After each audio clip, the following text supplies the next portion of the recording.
Fitness, the very term, has evolved a great deal. Initially, the Roman soldiers used to train themselves for combat, and they used to carry the church bells and lift that as weights. But because the danglers used to make sound, they removed the danglers, and that is why the term dumbbell came, and that's what we still use. From there, during the World War, Americans realized that people were not fit enough, so they had to introduce a kind of a structured form of exercising, and people started promoting fitness, going to the gym. But it became something that is for peak performance, for sports people, or for cine stars and models. It was given the status of something to look good. And after all that, today, fitness industry has come to a point where they understand that fitness is for everybody. It is not for only one class of people or one specific kind of people. And it has also taken the metamorphosis of being a holistic approach.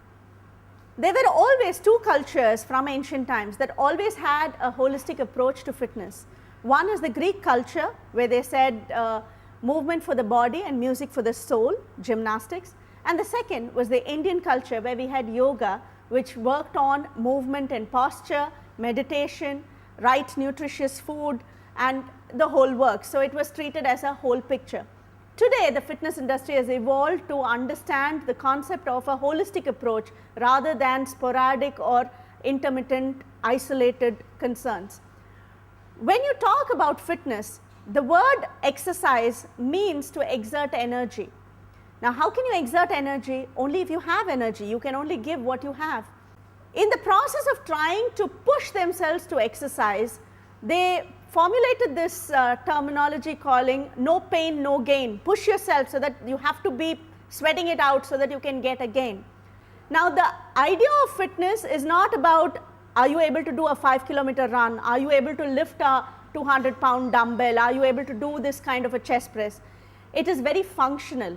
If you are a school teacher, you should have energy to manage 50 unruly children for 8 hours and go back home and still do what you like doing. If you are a sports person or an athlete, you probably need to train so that you can do very well in your chosen field of expression. Very often when you come into a fitness studio, most people don't stick to their fitness regime because they come in looking for something that will entertain them, something that will make them feel good about it. But this is not your grounds of expression. You're not here in a fitness studio doing an exercise program for entertainment. This is your training ground where you train your body so that in whatever may be your chosen field of expression, you will be able to handle it. The very term fitness and exercise have to evolve from something of exerting energy to something of energizing you, making you ready for whatever it is that you want to face in your daily life. And it has to be built in such a way that over a period of time, a 60-year-old should still be able to climb upstairs.